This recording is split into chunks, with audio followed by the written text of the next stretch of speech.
Xbox is cutting Xboxes, and Windows has a weird support problem.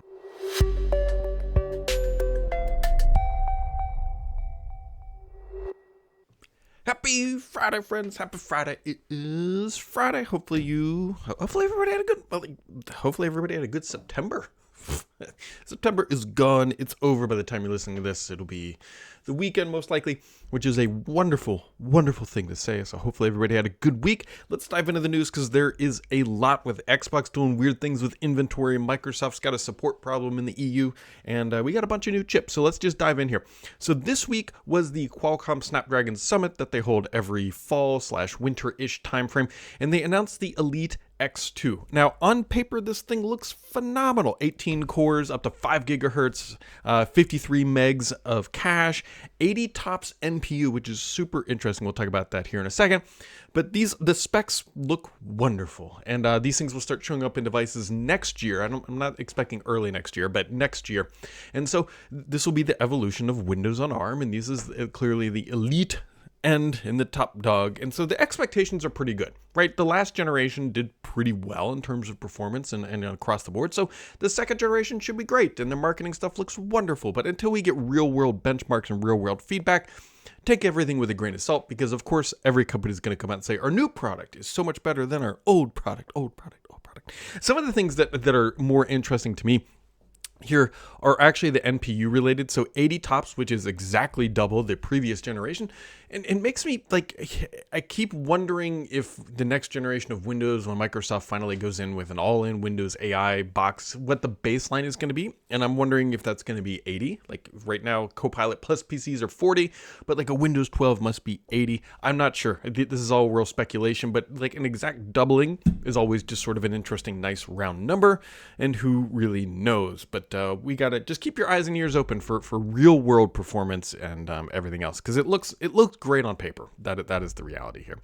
The weird thing that is happening with Windows 10 right now is that if you are in the EU or European Economic Area, you no longer have to pay for Windows 10 updates. It used to be that you had to sign in and give some reward points or back up to OneDrive, and Microsoft got pressured and they're removing that requirement now. So you technically don't have to do anything, I think, other than sign in with a Microsoft account every 60 days or something. Not quite sure what happens after 60 days, but something like that. I guess Microsoft is trying to hedge so that people don't just, agree to the updates and then never turn on a box. I'm not really sure they want those MAUs, monthly active users. And so, yeah, the real awkward part is why isn't this happening in the US now? You got to imagine that somebody's going to start pressuring them here in the United States. But as of right now, you still got to pay for them in the US, or pay with them in some mechanism, either straight money, reward points, or signing up for OneDrive services and things like that. So it's just just really awkward for them to come and say, yeah, Europeans don't have to pay, but Americans, get ready to open the wallet. Also happening in the world of AI, at least on the Windows side, and this is why the Windows 12 stuff keeps floating around in my head. I don't really know, but the Windows app SDK now has Windows ML generally available. So there you go. That is more AI, machine learning stuff coming directly to the Windows platform. And so that is a good thing. And again, Windows 12 is this going to be sort of a baseline. We could see Microsoft try to jack up some of the requirements. They did it with Windows 11. And now that Windows 10 is dead, and dead by October 14th, unless you're outside the US and not paying for whatever updates. But for terms of the mass general market, Windows 10 is end of life next month, middle of next month. Right? And so it would make sense that Microsoft would potentially be in a position to start talking about their next generation Windows OS, because, hey, now they're not worried about 3 support tiers, right? One of the awkward things if 24H2 was rumored to potentially be called Windows 12, came out, then you'd have Windows 10, Windows 11, and Windows 12 all actively supported in market at the same time, which is a little odd. Little odd. So now they could come out and say, look, Windows 11 for mass market devices, for people who are on the bleeding edge or whatever, Windows 12 with AI functionality, here's the baseline, needs to have an NPU or a GPU of some sort, which I think would be the smart maneuver, if you're asking me, for my personal opinion, is not that it has to have an NPU, because there's a lot of devices out there that have a 5090, a 5080, a 4090, 4080, probably even a 4070. like set like a GPU benchmark that also can do these things, because we all know it can. We all know it can. And then that would be the baseline requirement to move to Windows 12, and it would be a big push in hardware. It's a risky maneuver for Microsoft, don't get me wrong. It is absolutely a risky maneuver.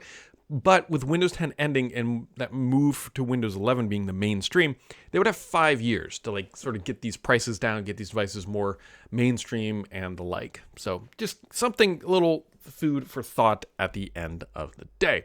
Microsoft's awkward relationship with OpenAI continues here, with more models coming to Microsoft 365 Copilot, this time specifically Claude. This was rumored a few weeks ago, and now it is actually happening. I much prefer Claude these days, so there you go. That seems to be a good thing. And finally, on the AI front, Microsoft is building an AI marketplace for publishers, so they're trying to avoid being sued. I think this is timely, mostly because of everything that's going on with OpenAI recently.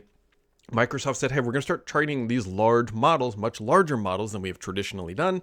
And so they're going to have to pull in some data. Now, they've got a lot of sources, right? They've got LinkedIn. They've got all sorts of weird things where they can pull data from. But publishing data, publishing articles and all that sort of stuff, they need that too. And so they're setting up a marketplace to try to avoid being mega sued like some of the other competitors in the segment who just said ask for forgiveness, not for permission. There you go. On to the gaming news, because there was a lot this week. There was really a lot. There was the Japanese, or the Tokyo Game Show. The game show has come. It has gone. And so Microsoft, the big takeaways here are just a couple things. Forza Horizon 6 is coming next year. We kind of knew this was happening, and it's based in Japan. Bigly is also that Flight Sim 2024 is headed to PlayStation as well. So those are the two big announcements. Oh, on the Forza Horizon 6, they already announced it's coming to PlayStation. However, and this is what I expect the model to be going forward, it will first show up on Xbox, and then at some indeterminate time later, it will show up on PlayStation as a release. So just sort of keep that in mind. I expect that's how Microsoft is going to move forward with these sort of things. And so here we see the model once again playing out. No mention of Halo. That was rumored, and people I think were hoping to see some Halo information potentially on PlayStation. I'm not really sure. But nothing was there, and it was just it was kind of exactly what we'd expect from the Tokyo Game Show. So there you go, nothing too crazy. Here's the interesting biggest Xbox awkward news of the week. Where the heck are all the Xbox consoles going? So the news came out that Costco, which Costco is a massive retailer, is pulling Xbox consoles, and they're just no longer going to be selling them. That is pretty significant. Now, I've been hearing for months that if you live outside the US, especially in Europe, finding consoles has been difficult, and even retailers in the United States have had trouble keeping things on their shelves. Which makes me really wonder, is like, did Microsoft stop making consoles? I don't believe that they've like fully stopped, but I bet they have like one production line that runs on the third Tuesday of every month. It kicks out a small number of them, and then they randomly show up in places. And that's about it. It's pretty clear that Microsoft is not full throttle on kicking consoles out the door. They just raised the pricing, which we already know is going to lower the demand. And there's a lot of like weird things happening with all of this. And so the question becomes like, what is going on? Well, first off, controllers, which are something Microsoft loves to make, are still being produced at what appears to be a high volume, right? They're kicking out these special editions all the time. Is this an inventory issue? Is Microsoft like looking at 2026, which is rumored to be when the next gen consoles, quote unquote, come out? And so they're like, we're closing down the lines. There's no need to make these things anymore. And we're not selling them at high volume anyway. So I think one thing we can definitively say is they're not making as many consoles as they used to. That's not maybe all that surprising given how far we are into the life cycle of these devices, which is still kind of weird-ish to say, but here we are. And so, yeah, so Microsoft is ramping that down. If they are doing a 2026 launch, then this kind of makes sense, but like doing this a year out. But here's my conspiracy theory, like really thinking through all this. Microsoft is limiting supply of the market so that you will go buy this guy, which I off-centered the image. There we go. This guy. So we finally got the pricing for the Ally X and the Ally. The Ally X is $1,000 dues, and the Ally is going to be $600 dues. Neither of which are cheap. However, the Ally at least is roughly comparable to the price of a top-end Series X. So maybe they're like, look, if you want an Xbox console, go buy this thing. However, it's still really awkward because yes, it is an Xbox, but it's not an Xbox like what we would expect. So between these two like scenarios here, consoles not really being widely produced. They're hard to get, pretty much anywhere even these days, especially with the pricing. One retailer, and when I mean retailer, one person who listens to this, who works at a retailer, who can see inventory, said like as soon as the pricing was announced, all their inventory was gone because people came and buy them. Granted, they only had a few anyways. It's not like they had dozens of consoles in the back. They're talking like one or two at a time are coming off the trucks. So again, anemic levels of production. And I think Costco just realized, like, look, we can't get enough of these things. Like Costco buys in bulk. They buy tons of them, and they don't just like to have one unit on the store shelves. And I think that's why they're pulling it, is that they just couldn't get the volume that they need to satisfy their requirements for the store inventory, right? Store shelf space is very expensive. If you are a company like Costco, yes, you want to sell Xboxes, but inventory shelving is very expensive. And if you don't have something you can put on there from the vendor, then you're wasting that shelf space. So there you go. I think that's why Costco is, not because they don't want to sell them. I just don't think that they can buy enough of them from Microsoft to adequately stock up everything, right? Costco, Walmart, Sam's, all of these companies depend on high scalability and high deliverability of these products. And I don't think Microsoft can candidly do that anymore. I think that's the reality of it. They're just making a very few of these things. They scatter them to the wind. They all sell, by the way, but then that's it. They're not going to take a loss on the hardware. That was the big thing last week. And so now they're like, look, we have new hardware coming out. If we have a shortage of our own stuff, maybe we'll be pushing people to the Ally and Ally X. We'll see. It's a very different approach from Microsoft than we have literally ever seen from the Xbox organization like this. It is what it is. I'm not saying I agree with it, but I think that it does point more towards a PC-like device coming next year, and 2026 is an accurate date. The interesting things about these Ally and Ally X is they're going to be testing these price points, right? $1,000 for a handheld. I don't want to call it a console because it's not. It's a handheld PC. Like the line between a console and PC, I get it, is very, very blurry these days. Like very blurry. But these things are more PC than they are traditional console. Like hopefully people agree with that analogy. I mean, it's running full Windows. It may not be in full Windows mode when you're playing games, but you can get it into full Windows. You can probably run just about anything you want on this thing within reason. I mean, you're not going to run AutoCAD on here, but technically, I guess it would be possible. We'll see. $1,000. Microsoft is clearly testing the waters here, curious about the pricing, curious about the sell-through. It seems like they're selling pretty quick, but again, we don't know the volume, right? If they only made 10 of them for the entire country of the United States, then yeah, of course they're going to sell. They'll be able to find 10 people. So we'll see. I love this stuff. This stuff is just, the strategies and everything that is going on here is just like nothing we've typically ever seen. So we got a bunch of good questions into the hopper. So always my favorite part of the week. Let me refresh the thread here and let's go. Oh gosh. We'll go Felipe Costa, 7915. We'll go, honestly, it kind of feels like gaming peaked during the pandemic. Everyone was hyped, new consoles, big releases. But now, even though the stuff is coming out, the titles don't feel as important and the buzz just isn't the same. Has gaming sort of lost its magic? Or are we just in a boring phase wanting something truly big? Well, here's the unsavory truth. I think you're probably just getting a little older, right? Gaming is a very different thing the older you get. I've noticed this very much in myself. Here's the thing. The next truly big thing will be Grand Theft Auto 6. So maybe that will be another high point for it. The pandemic certainly elevated gaming experiences, I think, because primarily we were all stuck at home. That's all anybody could really do was game. And so you got to remember, the games that came out during the pandemic weren't necessarily made during the pandemic. They were lined up for that. It was just that the timing was right and that everybody was around, and it was so much easier to get all your friends playing because it's like, what else are you going to do? Like, there was nothing else to do. So for some people would say, yeah, the magic has been lost, and I totally understand and respect that. But at the same time, there's a lot of good games coming out. The Call of Duties are okay, but like Helldivers has done very, very well. And that's maybe confirmation bias on my part because, hey, it's like, hey, I love Helldivers too. I haven't played a lot of it lately. I play it most nights now until Battlefield 6 comes out. I think Battlefield 6 will be a very good game, and I'm really hoping Battlefield 6 brings back the magic of sort of the earlier Call of Duties. I will tell you, friends, from a personal perspective, I am not very much looking forward to Black Ops 7. I'm sure I'll play it and download it, but like for the first time in a very, very long time, I haven't been playing Call of Duty much, and I'm not looking forward to the next one.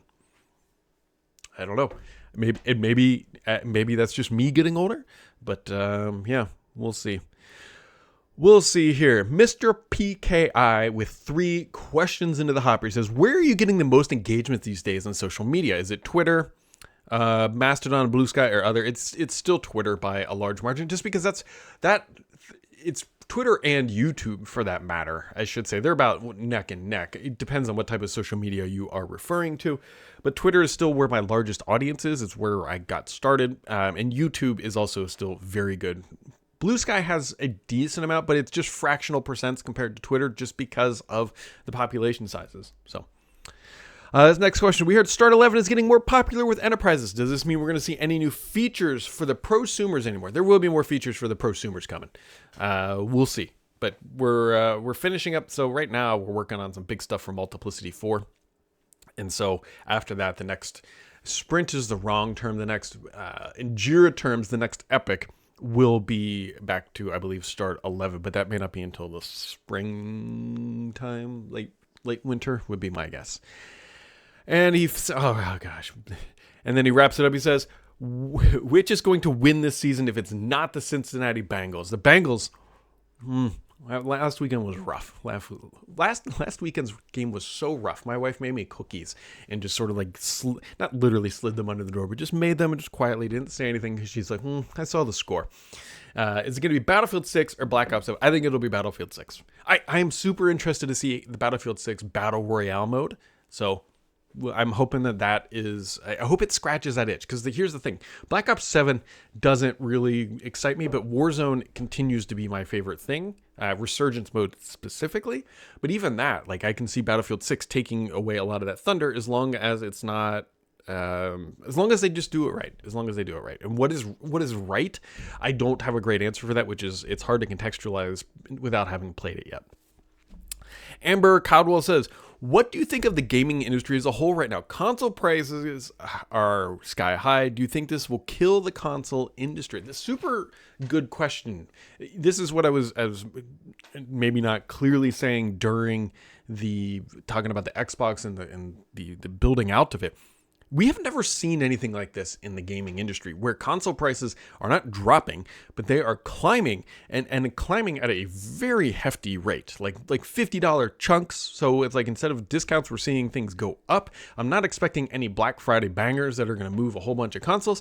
I think it's probably fair to say that the golden age of the console has probably now behind us. I would have to think that.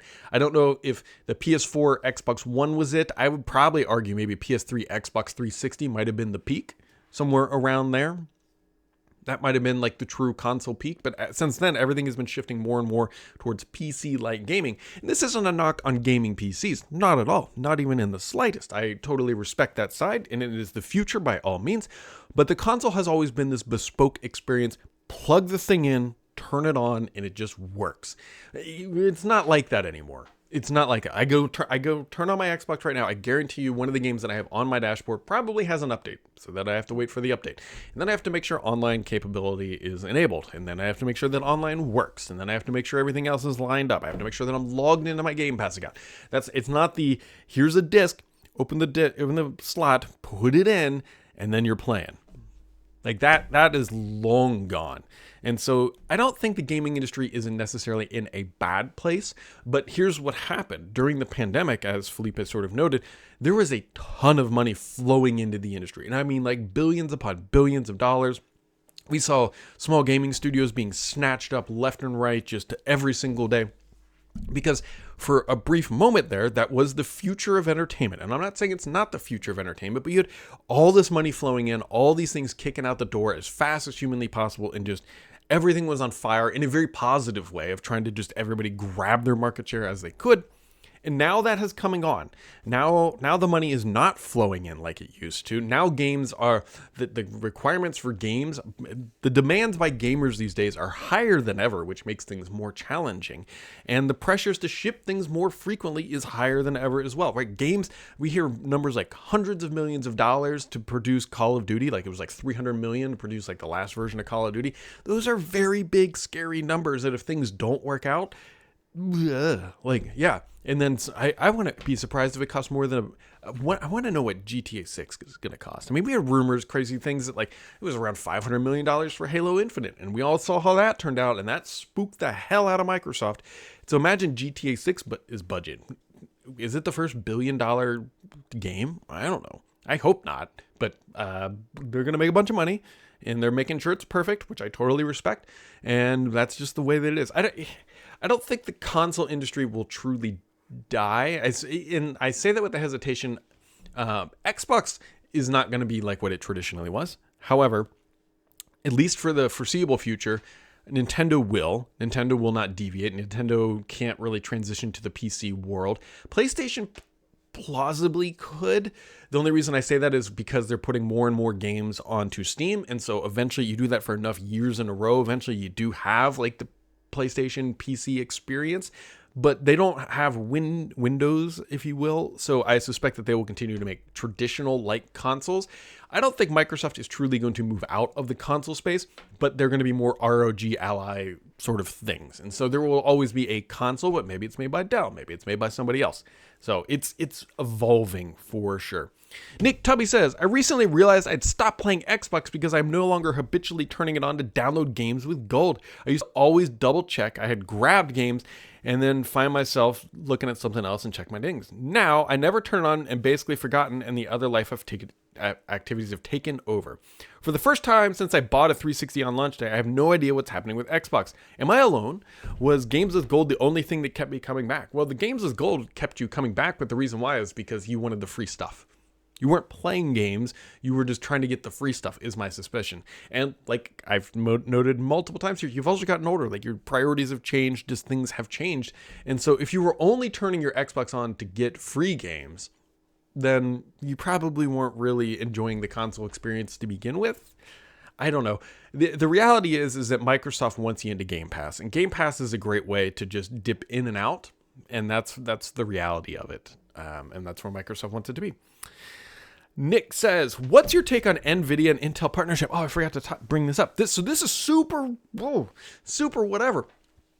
Okay, here's the thing. Intel is shopping itself around to literally everybody at this point, right? We heard that they talked to Tim Cook. We heard that they talked to TSMC. They obviously talked to NVIDIA, and they're going to be building these more system-on-a-chip-like things. I think Intel has come to the realization, it's like, look, we're not going to be able to build GPUs and compete with system-on-a-chip like componentry like AMD has, and so they're trying to find partners, and obviously NVIDIA is a great one for that, to build a true system on a chip where it has a higher GPU componentry to it, which is actually super lucrative if the pricing is correct.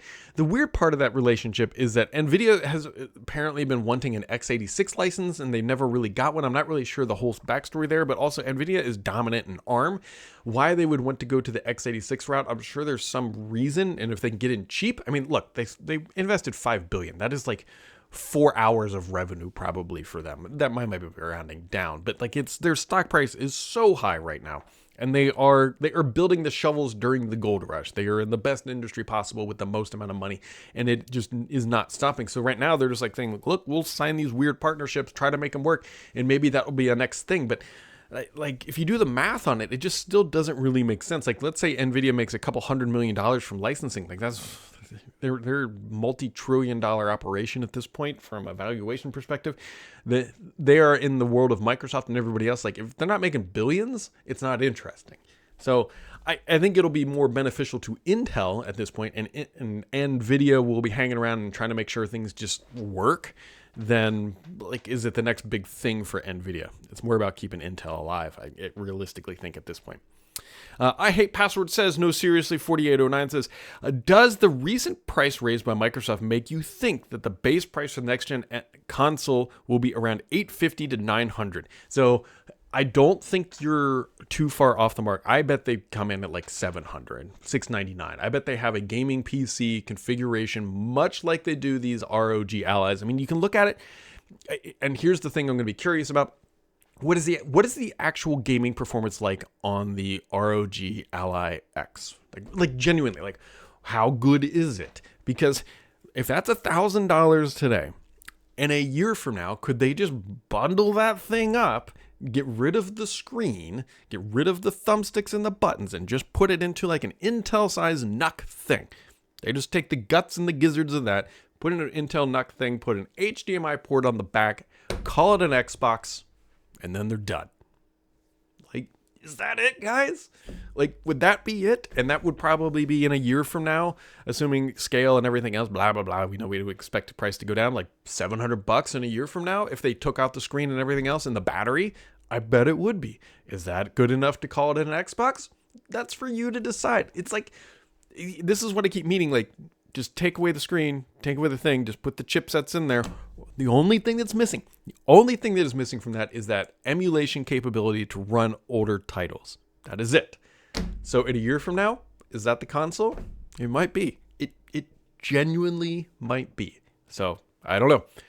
I keep saying these are fascinating times. I just love the business, how Microsoft is pivoting this multi-billion-dollar gaming empire that it has invested hundreds of billions of dollars in at this point.